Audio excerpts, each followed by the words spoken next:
Le sang et le pouvoir sont les monnaies jumelles de tout royaume. Mais que se passe-t-il lorsque le terrible prix de la paix est payé non par des rois, mais par un enfant? Préparez-vous à un récit né du calcul brutal de la politique médiévale. Une histoire qui commence en l'an 1386. Une princesse française, Isabelle de Valois, une fillette de seulement 6 automnes, est couronnée reine d'Angleterre. Un sot vivant sur une trêve fragile qu'elle ne pouvait aucunement comprendre. Sa vie ne serait pas définie par la splendeur de sa couronne, mais par une série incessante de tragédies qui la virent veuve à 10 ans et, comme les plus sombres murmures de l'histoire le suggèrent depuis longtemps, mère à l'âge incroyablement tendre de 14 ans. Ce qui suit est un voyage troublant dans une vie brutalement écourtée. Le voyage à travers la Manche n'était pas celui d'une mariée remplie d'une anticipation nerveuse, mais celui d'une cargaison précieuse et fragile, un objet d'une immense valeur politique transféré d'un trésor à un autre. Isabelle de Valois arriva dans une Angleterre qui ne l'accueillit pas comme une personne, mais comme l'incarnation vivante de la paix, un spectacle à consommer par les masses en liesse, qui voyaient dans sa petite silhouette une fin au massacre incessant. La cérémonie de mariage elle-même, qui se tint à Calais en octobre 1386, fut un chef-d'œuvre de théâtre politique, un spectacle surréaliste conçu pour impressionner et intimider. Imaginez la scène. Le poids de la couronne d'or pesant sur une tête qui n'avait connu la vie que depuis 6 ans, les lourdes robes doublées d'hermine étouffant son petit corps, le bourdonnement incompréhensible des vœux en latin prononcés par des archevêques, liant son âme à un homme dont elle connaissait à peine le visage, un roi de 29 ans qui se tenait à ses côtés non comme un partenaire, mais comme un propriétaire. Elle fut faite reine d'Angleterre, un titre d'un pouvoir immense conféré à une personne qui n'en avait aucun, une promesse solennelle faite par un enfant qui ne pouvait absolument pas comprendre les mots qu'on la forçait à répéter. Sa nouvelle vie ne commença pas dans un foyer, mais dans une cage dorée nommée Château de Windsor, une vaste et froide forteresse de pierre transformée par Richard en un palais d'une splendeur suffocante. Ses journées étaient un rituel silencieux et monotone, régi par l'étiquette rigide de la cour. Elle était entourée de dames de compagnie, de tuteurs et de serviteurs, mais elle était profondément seule, une poupée vivante à habiller, nourrir et exposer, mais jamais vraiment connue. Le roi, son mari, était un visiteur fréquent, traitant son enfant, épouse avec une tendresse étrange et distante, une affection formelle et paternelle que l'on pourrait montrer à un animal de compagnie de prix ou à une œuvre d'art délicate. Il s'asseyait avec elle, lui apportait des cadeaux et lui parlait d'un ton doux. Mais leurs interactions étaient toujours une performance. Un roi rendant hommage au symbole qu'il avait acquis. Elle était sa reine, la clé de ses ambitions continentales et la future mère de ses héritiers. Mais pour l'instant, elle était un investissement, une graine précieuse qu'il avait plantée dans son jardin anglais, attendant le jour où elle porterait enfin ses fruits. Et ainsi elle existait, un fantôme dans sa propre vie, une observatrice silencieuse dans un monde de jeux de pouvoir d'adulte, apprenant qu'être reine, ce n'était pas régner, mais être un objet, une justification belle, parfaite et silencieuse pour les ambitions des hommes. Mais la paix que Richard avait achetée avec l'avenir d'un enfant était bâtie sur du sable, une construction fragile condamnée à être emportée par les marées de l'ambition et de la vengeance, car tandis que le roi s'amusait avec l'esthétique du pouvoir, les véritables fondations de son règne pourrissaient sous lui. Pendant l'été de l'an 1399, convaincu de sa propre majesté intouchable et de la sécurité de son alliance française, Richard commit une erreur fatale, menant ses armées de l'autre côté de la mer pour mater une rébellion en Irlande. Il laissa son royaume aux mains de ses adjoints, confiant que son droit divin était un bouclier qu'aucun mortel n'oserait percer. Il ne comprenait pas qu'un royaume n'est pas une œuvre d'art à admirer, mais une bête à dompter, une créature qui se retournera contre un maître négligent. Et dans l'ombre de son absence, un serpent s'agitait, un ennemi que Richard avait lui-même créé puis sottement sous-estimé. C'était Henry Bolingbroke, le propre cousin du roi, fils du puissant Jean de Gand, un homme que Richard avait exilé puis, à la mort de Gand, avait déshérité, s'emparant du vaste et riche duché de Lancastre pour la couronne. Ce fut un acte d'une profonde cupidité et tyrannie.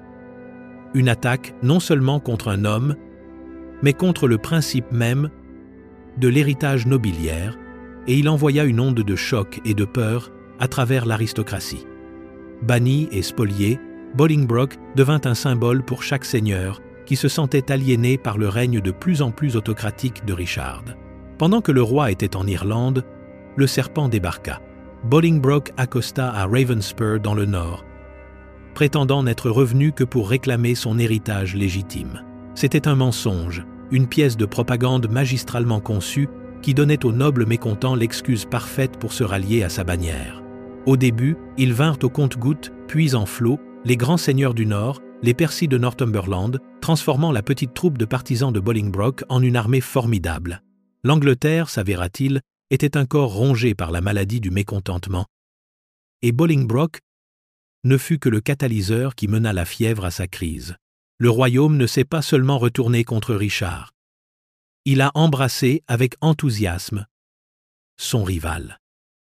Et tandis que cette rébellion se propageait comme une contagion depuis le nord, un feu de trahison consumant son royaume, son roi restait de l'autre côté de la mer d'Irlande, bien heureux dans son ignorance que le sol ne lui appartenait plus, que la couronne était déjà perdue et qu'il ne rentrait pas vers un royaume, mais vers un piège. Quand Richard posa enfin le pied sur le sol de son royaume, débarquant au pays de Galles, ce ne fut pas pour trouver une armée loyale, mais la nouvelle glaçante d'une nation entière en révolte, un royaume qu'il avait renié en l'espace de quelques semaines. La vérité de sa situation s'abattit sur lui. Un coup psychologique dont il ne se remettrait jamais. Sa vaste armée irlandaise, voyant le caractère désespéré de la cause, se dispersa dans les collines galloises, désertant un roi qu'elle voyait désormais comme un fantôme, un mort-vivant.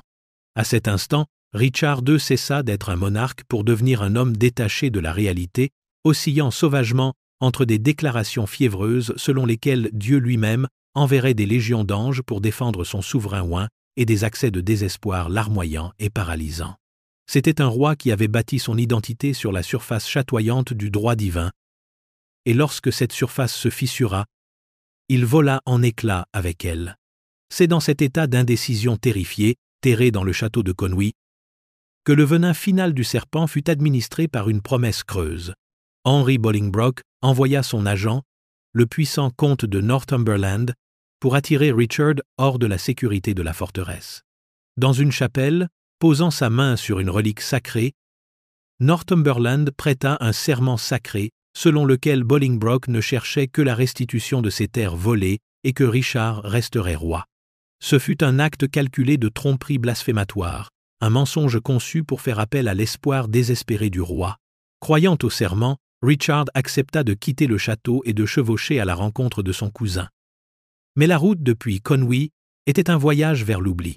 Le long du chemin, dans un défilé étroit, Richard baissa les yeux et vit le fond de la vallée grouillant de soldats, leurs bannières portant le signe lancastrien de son ennemi.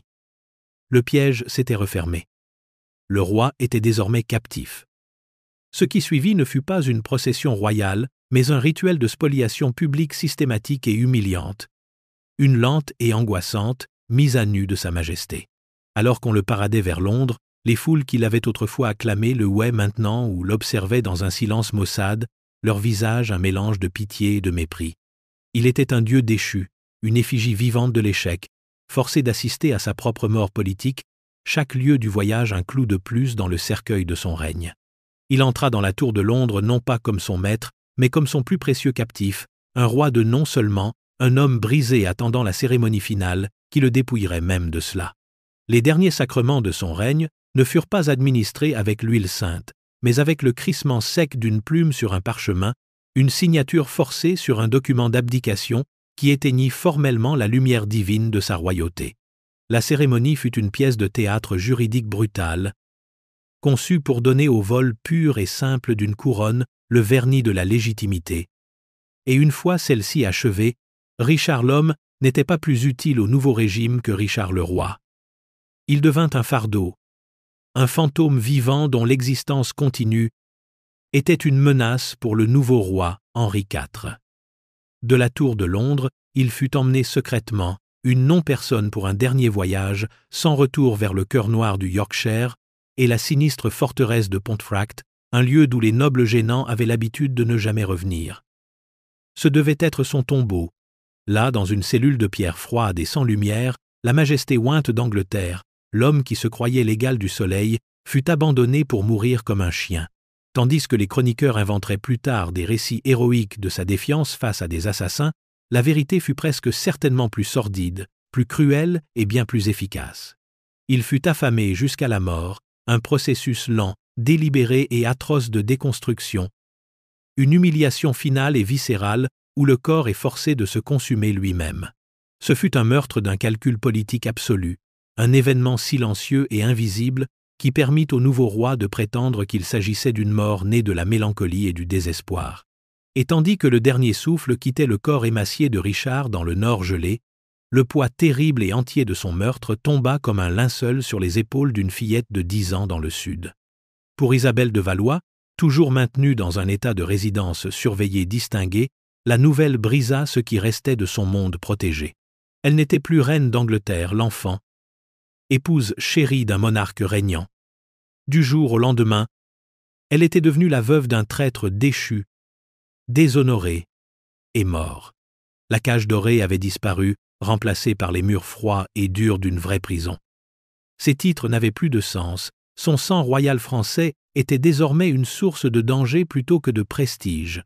Elle était une relique vivante d'un régime haï, un rappel constant et gênant de l'homme qu'Henri avait renversé et tué, et un point de ralliement potentiel pour tout seigneur qui nourrissait encore de la loyauté envers le roi déchu. Elle avait 10 ans, une étrangère, une orpheline de l'État, et sa vie était maintenant entièrement entre les mains du meurtrier de son mari. Elle n'était plus un symbole de paix, elle était un problème à résoudre.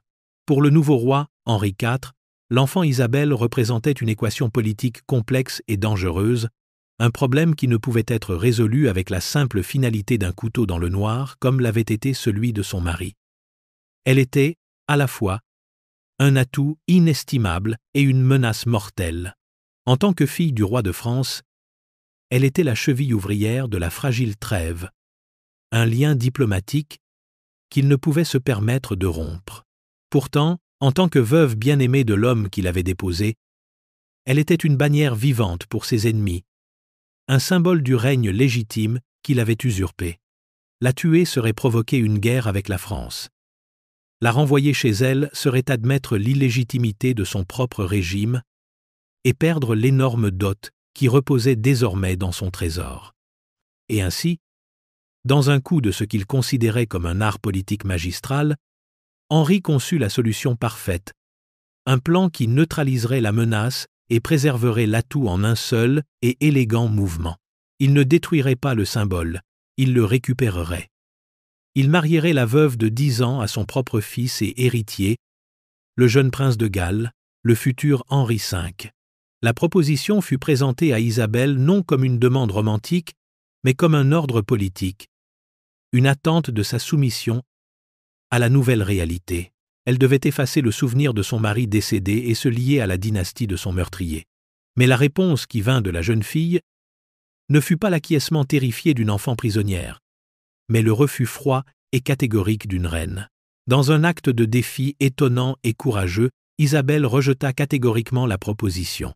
Elle se drapa dans la performance formelle et publique d'un deuil intense, s'habillant en noir de deuil, refusant de parler de tout avenir, et déclarant que son cœur et sa loyauté étaient enterrés dans la tombe avec le roi Richard.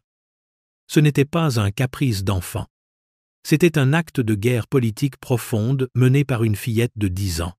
Pendant plus d'1 an, elle maintint cette position inébranlable, résistant à chaque menace et chaque persuasion de l'homme le plus puissant d'Angleterre.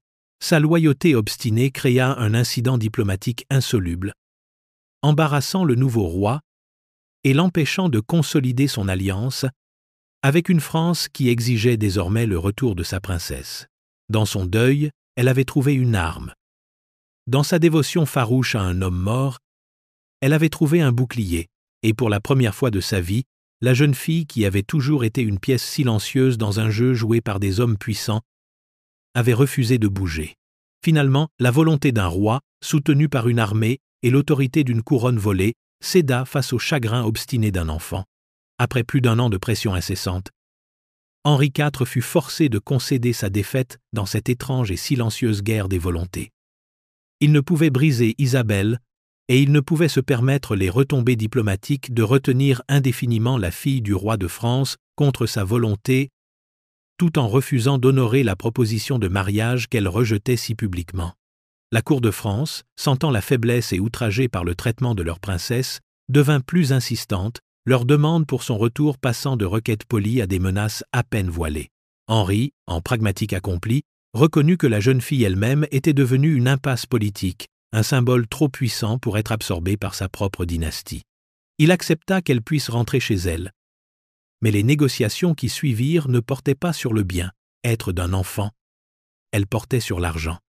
Une immense fortune en or, bijoux et argenterie avait été envoyée en Angleterre comme dot d'Isabelle, un paiement à Richard II pour sceller l'alliance. Les Français exigèrent sa restitution immédiate et complète en même temps que leur princesse. C'est là qu'Henri, ayant perdu la bataille sur l'avenir de la jeune fille, décida qu'il gagnerait la guerre financière. Il argua, avec la logique audacieuse d'un voleur, que les termes de la dot avaient été respectés. Isabelle avait été mariée à un roi anglais et avait été reine d'Angleterre. Le fait que le roi soit maintenant mort et le mariage non consommé étaient, à son sens, des détails sans importance. Il renverrait l'enfant, mais le trésor resterait dans ses coffres, une injection de liquidité bien nécessaire pour son régime nouveau et instable.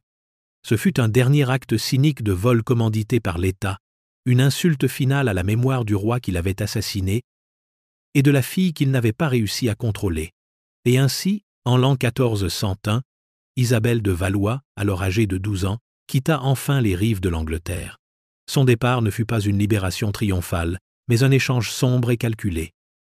Elle avait gagné sa liberté, mais le prix était la rançon d'un roi, une fortune que l'Angleterre avait volée. Elle retournait dans une France dont elle se souvenait à peine, à une cour royale encore sous le choc de la folie de son père, un foyer qui n'était plus le sien. Elle s'était échappée de la cage construite par le meurtrier de son mari, mais elle entrait dans une autre, ne revenant pas en reine puissante, mais en bien endommagée, une veuve sans royaume et une mariée sans dot.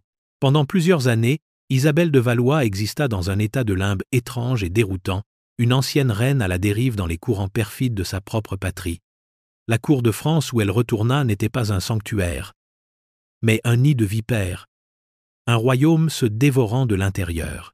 Son père, le roi, restait un spectre creux, son esprit perdu dans un labyrinthe d'illusions, et dans le vide de son autorité, ses puissants ducs tournaient comme des loups. La nation se fracturait en deux factions belligérantes, les impitoyables bourguignons menés par le redoutable Jean sans peur, et les ambitieux Armagnacs, loyaux aux frères du roi, Louis d'Orléans. Leur rivalité amère était une guerre civile à combustion lente, une bataille pour le contrôle du trône du roi fou, et chaque acte politique, chaque alliance et chaque mariage était un coup dans ce jeu mortel.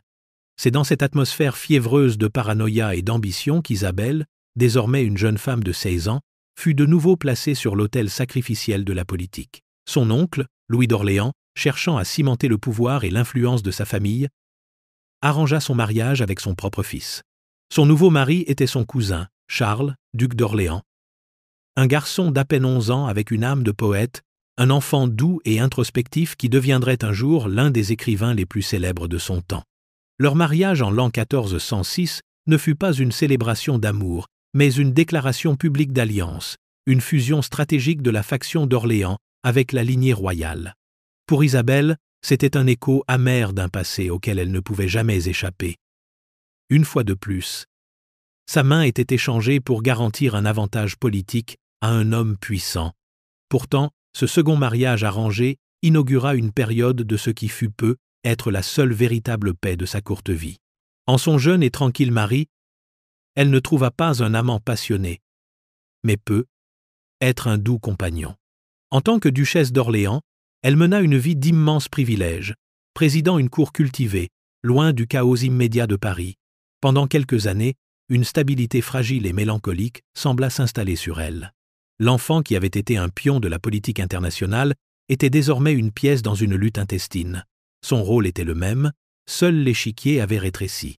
Mais les destins qui avaient été si cruels envers l'enfant reine n'avaient pas oublié la jeune duchesse. Cette interlude tranquille n'était pas un sursis. Ce n'était qu'une respiration avant le plongeon final et tragique. Au printemps de l'an 1409, la paix tranquille et mélancolique de la vie d'Isabelle fut transformée par une nouvelle réalité. Après 3 ans de mariage avec le duc d'Orléans, elle était enceinte. Pour la cour ducale, c'était un moment d'importance dynastique. La promesse d'un héritier pour assurer la lignée d'Orléans dans sa lutte pour le contrôle de la France. Mais pour l'héritage d'Isabelle elle-même, cette grossesse est le cœur sombre de sa légende. L'événement qui a résonné à travers les siècles en murmures sensationnels, l'affirmation même qui nous a attirés dans son histoire. Et nous arrivons ainsi à la question promise au tout début de notre récit, l'image terrifiante d'une enfant-mère qui a défini son souvenir pour des générations. Isabelle de Valois, l'ancienne enfant reine d'Angleterre, a-t-elle accouché à l'âge incroyablement tendre de 14 ans? Les archives historiques, dépouillées de leurs mythes grotesques et de leur fascination morbide, sont sans équivoque. La réponse est non. L'histoire est une légende puissante et persistante, mais ce n'est pas la vérité. Au moment où elle entra en travail en septembre de cette année-là, Isabelle avait 19 ans, à seulement 2 mois de son 20e anniversaire. Mais rejeter simplement cela comme un simple mensonge, c'est passer à côté de la vérité plus profonde et plus troublante, expliquant pourquoi un tel mythe a été créé et pourquoi il a perduré. La légende est un écho confus de l'horreur réelle, un souvenir déformé du véritable traumatisme qui a défini son existence.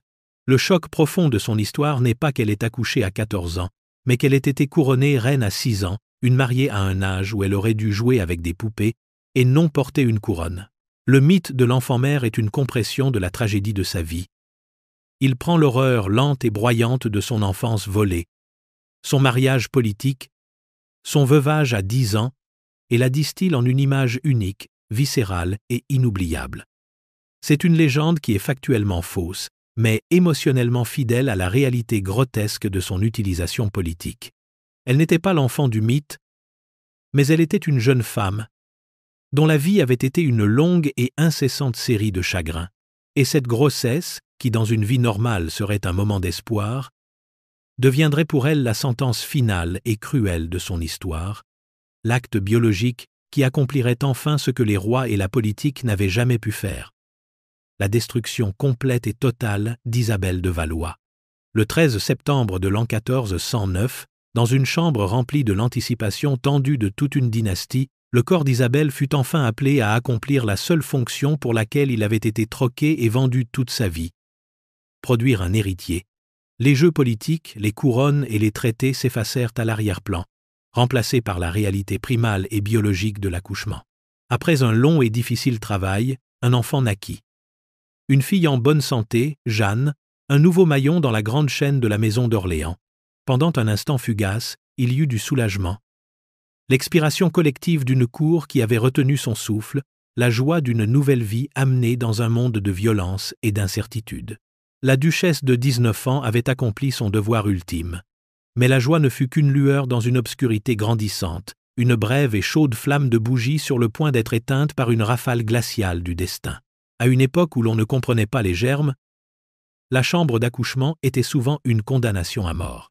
Le soulagement se mua en une peur froide et insidieuse lorsqu'il devint clair que quelque chose était terriblement, catastrophiquement anormal. Une fièvre violente s'installa, le poison invisible d'une infection interne rapide et brutale, ce qui serait plus tard connu sous le nom de fièvre puerpérale, commença à la consumer avec une vitesse effroyable. C'était l'ironie ultime et la plus cruelle d'une vie définie par des menaces extérieures. Elle avait survécu à la folie de la cour de France, au calcul froid d'un roi anglais, à la terreur d'un coup d'État violent, au chagrin du veuvage et à l'humiliation de l'exil. Elle avait bravé toutes les tempêtes politiques et résisté à l'immense pression d'hommes puissants qui ne la voyaient que comme une pièce sur leur échiquier. Et à la fin, ce ne fut pas la lame d'un assassin, l'ambition d'un usurpateur ou le décret d'un roi qui la détruirait. Ce fut son propre corps, dans l'acte même de la création, qui causa sa perte. Les médecins et les sages-femmes étaient impuissants, leurs remèdes et prières médiévaux sans pouvoir contre la marée sceptique qui la submergeait de l'intérieur. En quelques heures, la jeune femme qui venait de mettre une vie au monde perdait la sienne. Avant que le soleil ne se soit couché le jour où elle devint mère, Isabelle de Valois, ancienne reine d'Angleterre, duchesse d'Orléans, était morte, l'histoire de sa vie se terminant dans un ultime et atroce spasme de trahison biologique. Elle avait 19 ans. Quel est donc l'héritage d'un fantôme? Que reste-t-il d'une vie qui n'a jamais été vraiment vécue, mais simplement endurée? Les ondes de la mort d'Isabelle se propagèrent en cercle tragique.